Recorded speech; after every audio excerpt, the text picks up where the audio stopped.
Hi everyone! Welcome back to my channel. For today's video, I'll be attempting to recreate a dress that I have been seeing on social media for months now, and ever since I saw it for the first time, I was completely obsessed with it. And that's the Carmen dress by House of CB. You can kind of find this style of dress in a lot of different stores, but I think House of CB was the first one to come up with it, or at least to make it more popular, but it costs over $200. And it's not to say that it's not worth $200. I mean, I'm not completely sure if they're ethical or not, but paying their workers fairly costs a lot of money. But I simply cannot afford to pay $200 for a dress. It's not on my budget, but thankfully, I'm a seamstress and I've been in a really good row for the past few months, and hopefully I don't regret saying this, but I really think I can make this one. And if I can make it, then you can totally make it as well. I mean, from what I've seen, this is more of an intermediate to advanced project, so if this is your first sewing project ever, maybe I wouldn't recommend starting with this one. But I have a lot of other videos here on this channel that are totally beginner friendly, so you can definitely start with that one. But it is a little bit more complicated than other ones that I've made here, so let's start breaking down the dress so we can understand it a little bit better, and then we can start pattern making. Okay, it has kind of a corset style bodice with a gathered space for the bust, which I am aware mine is not going to look the same because differently from their models, I am part of the itty bitty titty committee. So I know it will be different, okay? And it also ties in the back to help you cinch up the waist a little bit more. And it also has boning on the front and on the back. The boning on the back is kind of to prevent it from folding while you tie it, like to make it sturdier. I mean, the boning all around is to make it sturdier, but you get it. And the front bodice has a V shape kind of at the bottom and straps that are quite far apart, which I really like.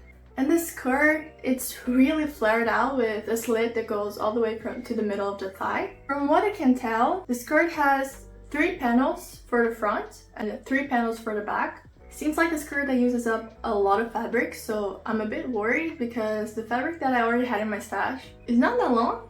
I'm a little bit scared that it's not going to be enough to make it as flared out and as beautiful as it is, so we'll see. And it is closed at the sides with an invisible zipper. And one thing that I've also noticed by looking at it is that the bodice doesn't end exactly at the waistline. It ends slightly lower, like 3 fingers lower than the waistline, so it helps make that very curved up shape. Okay, so I found the fabric. I have already washed it. Hasn't been ironed yet. I think you can see how wrinkly it is. It is this, I think you call it quilting cotton. Here in Brazil we call it tricoline. Natural fibers like cotton, they will shrink. And I am telling you, please wash your fabrics before you do anything, especially if you're using cotton, because it will shrink. So now I'm gonna iron it and I'm gonna try and see how much I actually have out of this. So I measured the fabric and I do have 2 meters of it, and you will also need a very long invisible zipper. Mine is 50 centimeters long. And you will also need boning. And before we start pattern making, you need to know how low you want your neckline to be. So you measure from this little bone here on your neck all the way to where you want your neckline to end. You'll also need to measure from your neckline all the way under your bust. Start by tracing the basic bodice block. Now mark how low you want the neckline to be.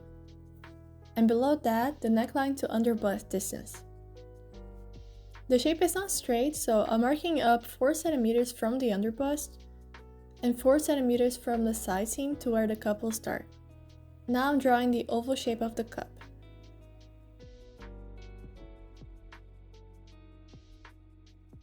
And connecting it to the side seam.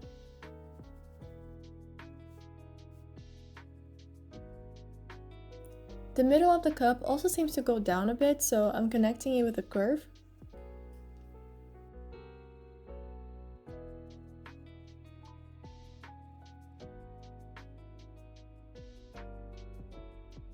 And for the drop waist, I'm lowering 3 centimeters at the sides and 6 centimeters at the middle. I prolonged the center line by 20 centimeters, and to the side I marked my hips measurement divided by 4, and then I connected to the waist. Draw a 13 cm line and connect to the darts.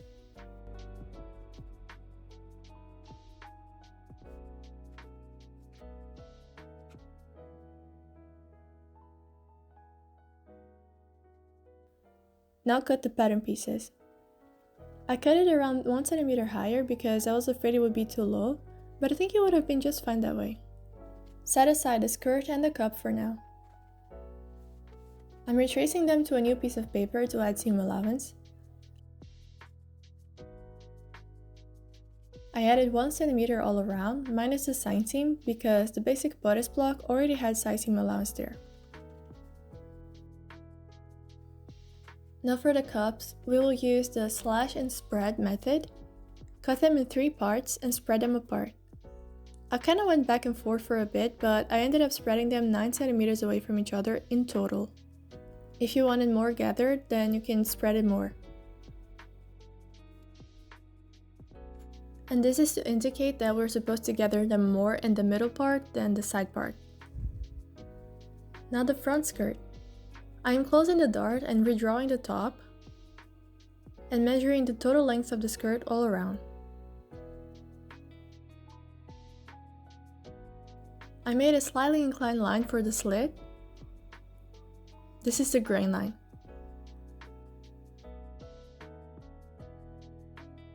So measure the total length for the hem from a straight line at the top, not from the V shape that we made before.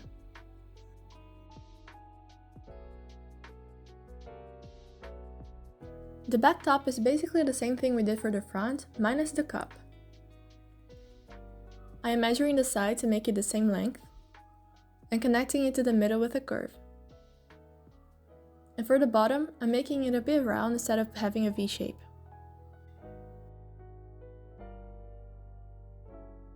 Cut them and add seam allowance.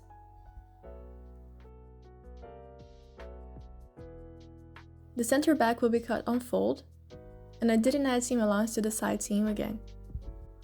And for the back skirt, you basically just have to copy the front skirt panel. I decided to make it only one panel to make it easier to cut since you won't have a slit in the back. And here you can make it just a bit rounder to match the back. You will also need straps. So you have to cut at least 4 strips of fabric that are 5 by 160 centimeters. One will be used for the bust tie, one will be used for the back loops, and 2 will be used for the back tie. And you will need to connect those to make the back tie because it needs to be really long. And cut 1 strip of fabric that is 7 by 160 centimeters for the straps. I'll make mine 2.5 centimeters or 1 inch wide. Now let's cut the fabric so we can get started.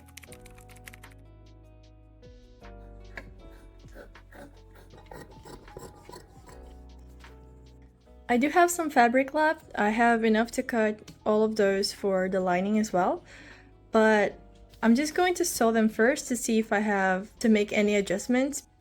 And here are the skirt pieces. I'm gonna leave them aside right now because I'm going to prioritize making the bodice first. So I'm gonna start by sewing this to make one strap, a very long one, for the tie in the back.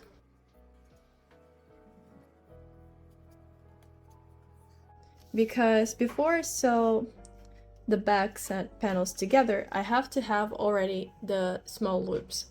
So now I'll sew the center front here. And after I sew here, I will sew this side here.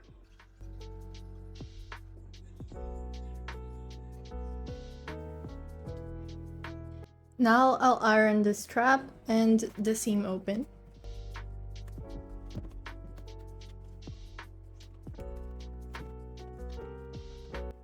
I have actually counted a total of 8 loops on each side. So on total, we're gonna have to cut 16 small pieces of the strap that we made. So we can sew it between the side back panel and the center back panel.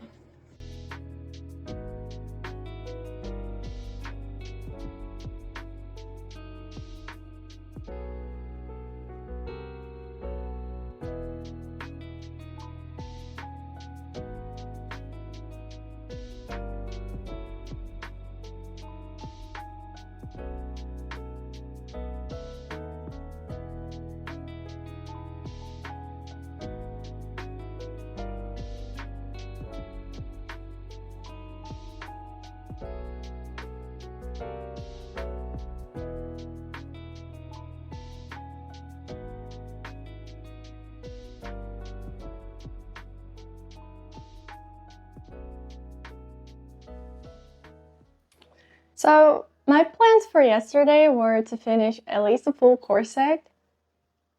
I didn't. I was kind of a bit too tired, so I just let myself rest for a bit. But it doesn't mean that I didn't do any progress. So I finished sewing the entire outside layer, and I also did the little loops. This took way more time than I expected it would take because it kept moving around. So I would recommend pinning it really well before you do it, but it was kind of annoying. And I tried it on. The fit seems really good. I'm satisfied with it. The only problem that my microphone died. Ha! It was low on battery.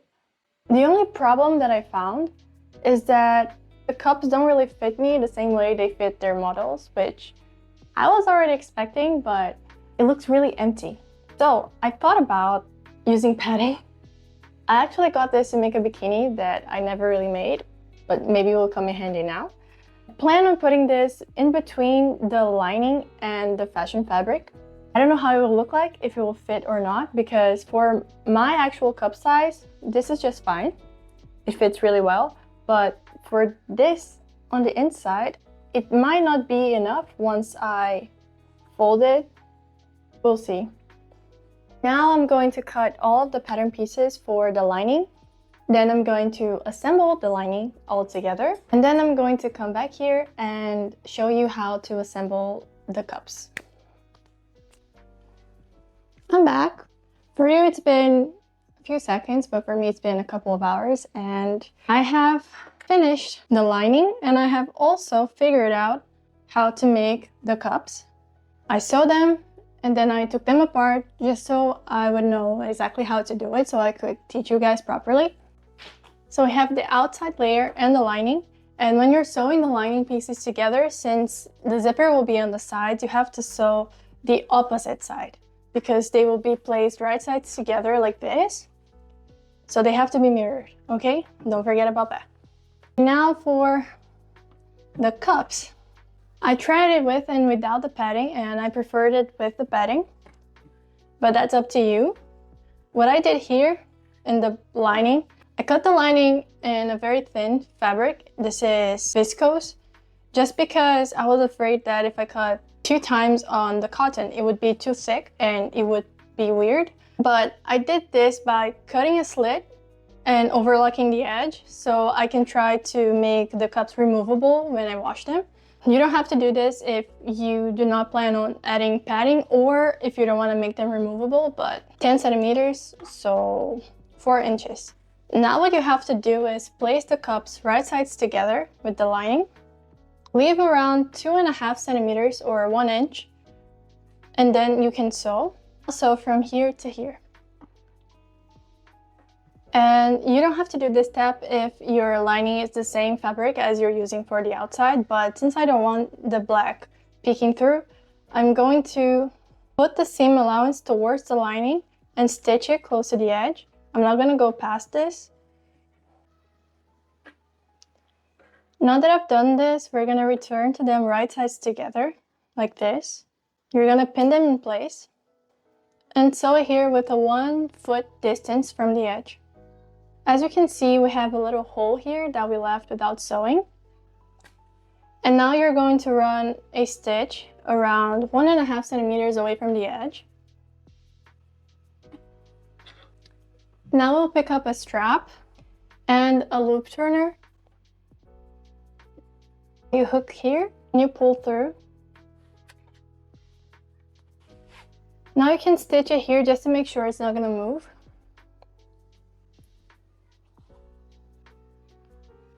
And now you have to sew a basting stitch all around the bottom. So what you have to do is put your machine to the longest stitch length and the lowest tension that you have, and don't backstitch in the beginning or the end. And then we're going to pull it so it gathers the fabric. Pulling one of the threads. And make sure that most of the gathering is in the middle, not at the edges. Start pinning it 1 centimeter away from the top.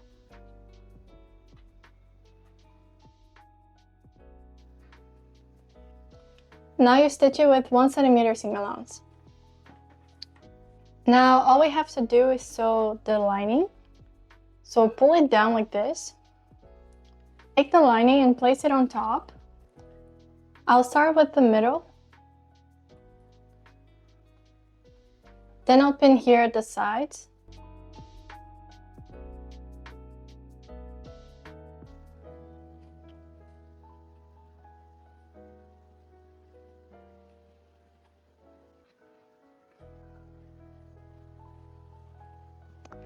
And now you just have to sew it 1 centimeter away from the edge. Sew it right here without sewing on top of the cup that's underneath. Also need to reduce the bulk, so it's nice to trim the seam allowance, but don't cut it too close. So you can cut really close to the stitching, but not there yet.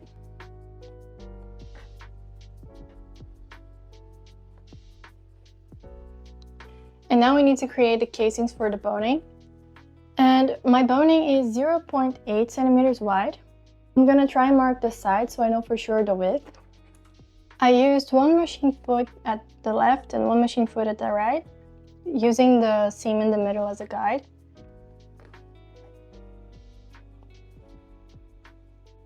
Okay, I finished sewing all of the channelings and I also cut all of the bonings, and I cut them slightly shorter than the channel because you're gonna have to sew them in the bottom and you cannot run your needle on top of it because then it's gonna break your needle.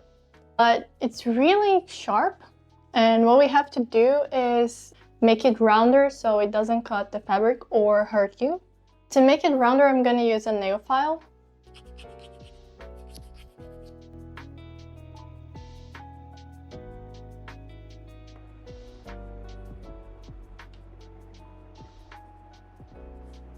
And I also added my tag.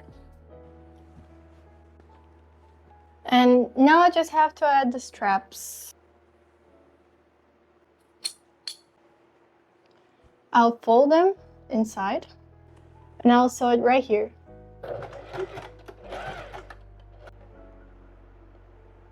Now let's start with the back skirt panel.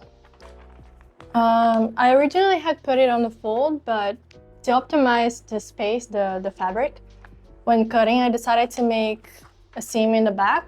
So now I just have to sew these parts right sides together right here. Now for the front skirt, since there's a slit, it's actually better for us to finish the edges before sewing them together. So that's what I'm gonna do now. I'm gonna overlock all of the sides and then I'm gonna show you how we can make the slit. So this is the center front skirt and this is the side. This side I'm not gonna add any slits, so I'm just going to sew with 1 centimeter away from the edge. And now you pick up the other side and you're going to see up until where you marked it on the pattern. And you're gonna sew all the way from the waist to where you marked the slit. Now that we sewed that, you should iron all of the seams open, and you should also iron this part 1 centimeter inside and pin it in place.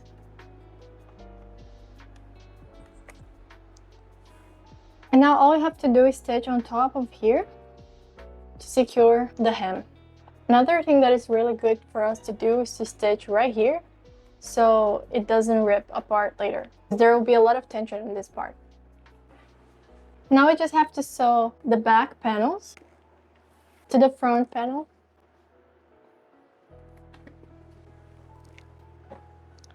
And now all we have to do is sew the bodice to the skirt.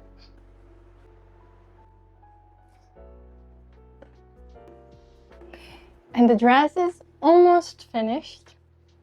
All there's left to do for me is add the zipper to the side, close the side, and then hem the bottom of the dress. But I'm not gonna show this on camera because this video is already about to be like 30 minutes long and I already have other videos where I showed you how to do that.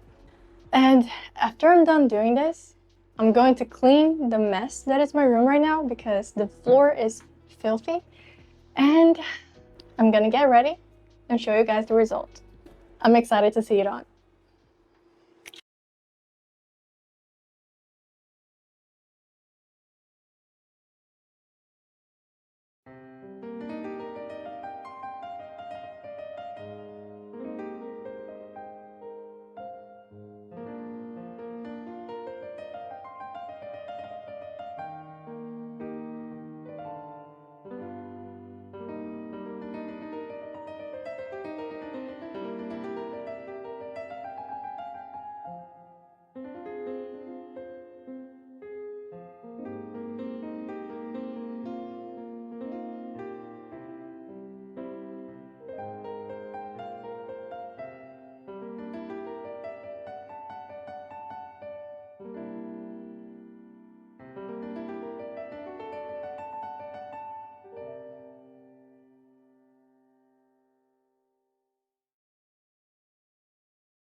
So what did you guys think? I think this is one of my favorite things I've ever made.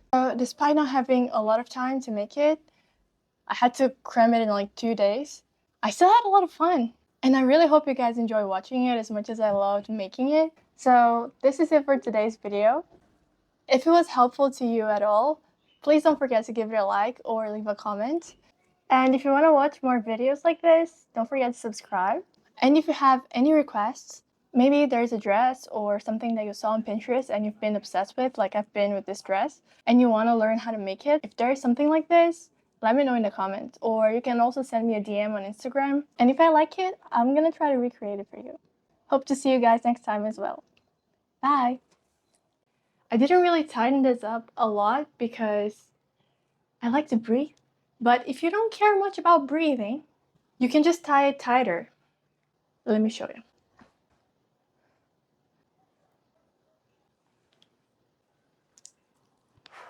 Now I probably need help getting out of it.